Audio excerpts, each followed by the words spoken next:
రోజుల్లో ముగించే విధంగా ప్రయత్నం చేస్తున్నారు. ఇది గత శాసనసభ చరిత్రలో ఎప్పుడు కూడా జరగలేదు. గతంలో ఎప్పుడైనా బడ్జెట్ కనీసం 8-10 రోజులు చర్చ జరిగేది. పద్దుల మీద 4 రోజుల నుంచి 8 రోజుల వరకు గతంలో మాట్లాడిన సందర్భాలు ఉన్నాయి. కానీ ఈసారి 2 రోజుల్లోనే పద్దుల మీద చర్చ పెట్టారు.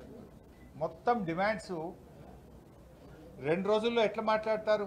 ఒక్కో రోజు 15-20 డిమాండ్లు ఒకటే రోజు మాట్లాడాలంట. దాని మీద ప్రవేశపెట్టుడు, చర్చ జరుగుడు, ప్రభుత్వం సమాధానం చెప్పుడు, దాన్ని ఆమోదించుడు. 15 డిమాండ్లు ఒక్కొక్క రోజు జరుగుతాయా? 2 రోజుల్లో మొత్తం డిమాండ్స్ మీద చర్చ జరగాలంటున్నారు. బడ్జెట్ మీద చర్చ, రిప్లై ఒకటే రోజు పూర్తి కావాలంటున్నారు. అప్రాప్రియేషన్ మీద ఒకటే రోజు ప్రవేశపెట్టడం, చర్చ జరగడం, సమాధానం చెప్పడం, పాస్ చేయడం. అంటే మొత్తంగా 4 రోజుల్లో బడ్జెట్ సమావేశాలు ముగించే ప్రయత్నం చేస్తున్నారు. అంటే కనీసం శాసనసభలో చర్చించడానికి కూడా ఈ ప్రభుత్వం సిద్ధంగా లేదు. ఇది చాలా దుర్మార్గమైనటువంటి విషయం.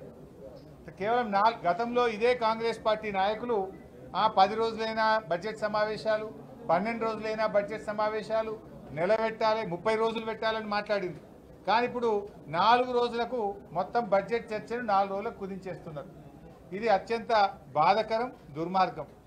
అదేవిధంగా మేము బీఆర్ఎస్ పార్టీ పక్షాన కనీసం 15 రోజులు బడ్జెట్ సమావేశాలు జరపాలని చెప్పి బీఎస్సీలో మేము డిమాండ్ చేయడం జరిగింది. అంతేకాకుండా మేము ప్రధానమైనటువంటి అంశాలు ఒక 9 అంశాలు ప్రభుత్వం ముందు మేము బీఎస్సీ సమావేశంలో పెట్టాం, స్పీకర్ గారి ముందు పెట్టాం.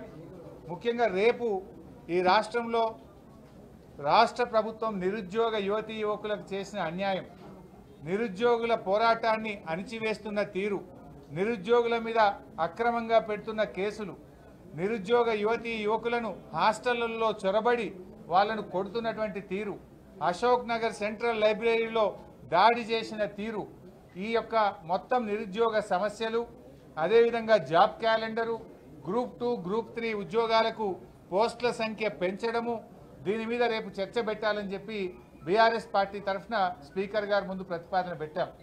రేపు నిరుద్యోగుల ఎజెండాను తప్పకుండా చేపట్టాలని, దీన్ని మీద చర్చ జరపాలని, ఈ రాష్ట్రంలో లక్షలాది మంది నిరుద్యోగ యువతీ యువకులను కాంగ్రెస్ పార్టీ మోసం చేసింది.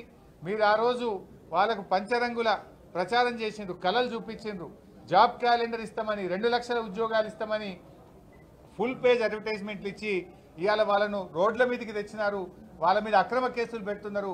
దాని మీద రేపు చర్చ జరగాలని చెప్పి బీఆర్ఎస్ పార్టీ పక్షాన బీఎస్సీలో చెప్పడం జరిగింది.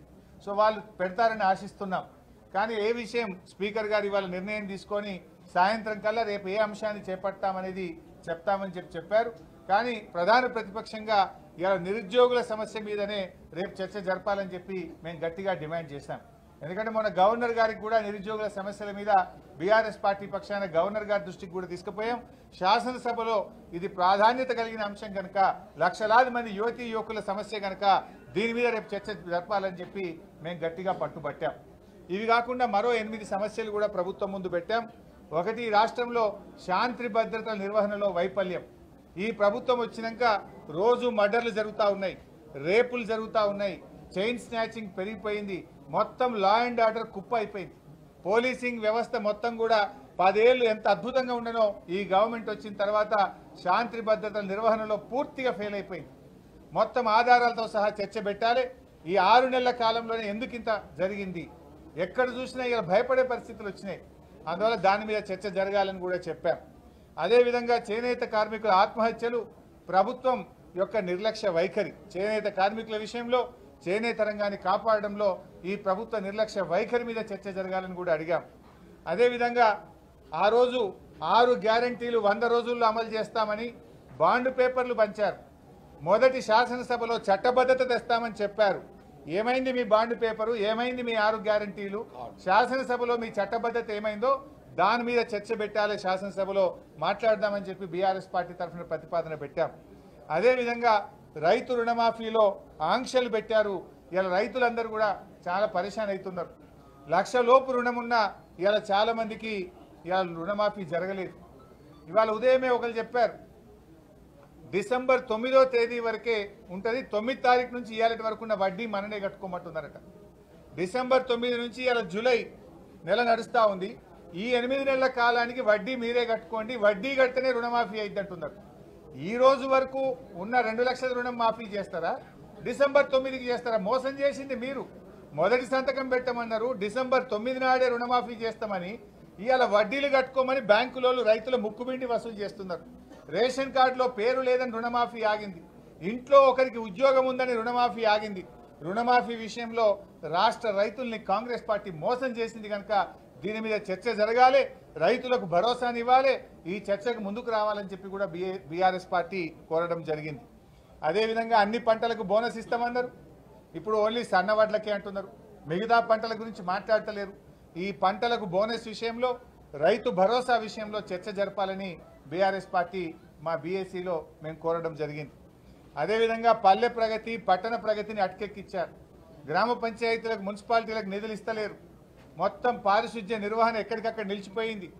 గ్రామాల్లో డయేరియా, మలేరియా, డెంగ్యూ, వైరల్ ఫీవర్స్తో ప్రజలందరూ ఇబ్బంది పడుతున్నారు. హైదరాబాద్లో ప్రతి 3 ఇంట్లకు ఒక ఇంట్లో జ్వరంతో బాధపడుతున్నారు. ప్రజలు కష్టాల్లో ఉన్నారు. ఇవాళ మొత్తం ఈ ప్రభుత్వం స్థానిక సంస్థల్ని నిర్వీర్యం చేసింది. ₹1 విడుదల చేస్తలేరు కనుక ఈ స్థానిక సంస్థలకు ఇవ్వాల్సిన నిధుల మీద పూర్తి స్థాయి చర్చ జరగాలి. స్థానిక సంస్థలు, మున్సిపాలిటీలు, గ్రామ పంచాయతీల్లో ప్రజా ఆరోగ్యం దెబ్బతింటుంది. దాని మీద మాట్లాడడానికి కూడా మేము కోరడం జరిగింది. ఇదే కాకుండా ఫీజు రియంబర్స్మెంట్, కాలేజీ పిల్లలకి ఇచ్చే ఫీజు రియంబర్స్మెంట్ ఈ గవర్నమెంట్ వచ్చిన 8 నెలల్లో ₹1 ఇయ్యలే. ఇలా పిల్లలు రోడ్డు మీద పడతా ఉన్నారు.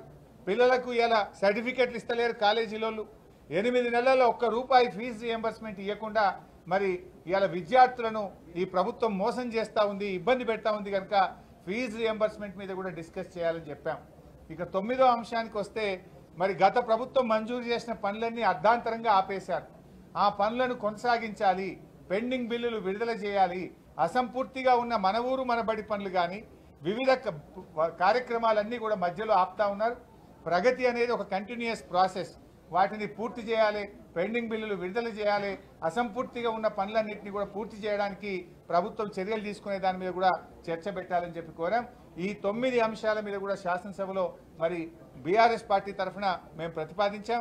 వీటన్నిటి మీద కూడా ప్రభుత్వం ముందుకు రావాలని శాసనసభ స్పీకర్ గారిని, ప్రభుత్వాన్ని కూడా మేము కోరడం జరిగింది. ఇకపోతే కేంద్ర ప్రభుత్వం ఇలా బడ్జెట్ ప్రవేశపెట్టారు. ఇలా కేంద్ర బడ్జెట్లో చూస్తే నిజంగా బాధ కలుగుతూ ఉంది. తెలంగాణ అనే పదమే ఉచ్చరించలేదు. ఆంధ్రప్రదేశ్ పేరు చాలాసార్లు ఉచ్చరించారు. సరే ఇవ్వండి, ఆంధ్రప్రదేశ్కి ఎందుకు ఇచ్చారని నేను అనను. ఆంధ్రప్రదేశ్లో పోలవరం త్వరితగా పూర్తి చేస్తామన్నారు, క్యాపిటల్కు డబ్బులు ఇస్తామన్నారు, వెనుకబడిన జిల్లాలకు డబ్బులు ఇస్తామన్నారు, ప్రత్యేకంగా అనేక సార్లు ప్రకటించారు. సంతోషం. కానీ తెలంగాణ విషయం ఏమైంది? మరి ఈ ప్రభుత్వం ఏం చేస్తూ ఉంది? మేము కేంద్రంతో సత్సంబంధాలు మెయింటైన్ చేస్తున్నాం, మోడీ గారికి చాలా దగ్గరగా ఉన్నాం, మేము కేంద్ర మంత్రుల్ని రోజూ కలుస్తున్నామన్నారు. కనీసం తెలంగాణ ప్రస్తావన కూడా లేదు. బీజేపీ, కాంగ్రెస్ ఇద్దరు కలిసి ఇవాళ తెలంగాణకు తీవ్రమైన అన్యాయం జరిగింది. తెలంగాణలో కూడా వెనుకబడిన జిల్లాలు ఉన్నాయి. రాష్ట్ర విభజన చట్టంలో తెలంగాణలోని 9 జిల్లాలు వెనుకబడిన జిల్లాలు ఉన్నాయి. మరి ఈరోజు రాయలసీమ, మీరు కొంత ఆంధ్రాలో వెనుకబడిన జిల్లాల గురించి కేంద్ర బడ్జెట్లో మాట్లాడారు. తెలంగాణ వెనుకబడిన జిల్లాల గురించి ఎందుకు మాట్లాడలేదు?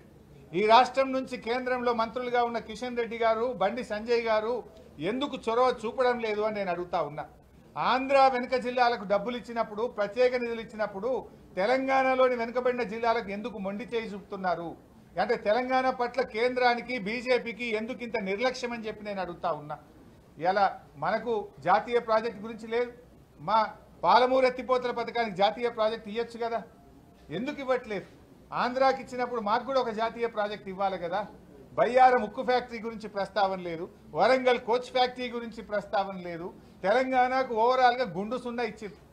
కేంద్ర ప్రభుత్వం ఈ రోజు పెట్టిన బడ్జెట్లో తెలంగాణకు మొండి చేయి చూపించింది. మొత్తంగా ఇచ్చింది ఏమని ఉంటే గుండు సున్నా తప్ప ఏమి లేదు. తెలంగాణకు బీజేపీ ప్రభుత్వం తీరని అన్యాయం చేయడం జరిగింది. ఇది మరి తెలంగాణ నుంచి ఉన్న 8 మంది ఎంపీలు, ఇవాళ బీజేపీ ఎంపీలు దీని మీద కేంద్రం మీద ఒత్తిడి తేవాలి. ఈ రాష్ట్రం నుంచి కేంద్రంలో ఉన్న మంత్రులు తెలంగాణకు జరిగిన అన్యాయం మీద స్పందించి ఈ రాష్ట్రానికి నిధుల్లో వాటా తేవాలని చెప్పి బీఆర్ఎస్ పార్టీ డిమాండ్ చేస్తుంది. మిత్రులారా, అందరికీ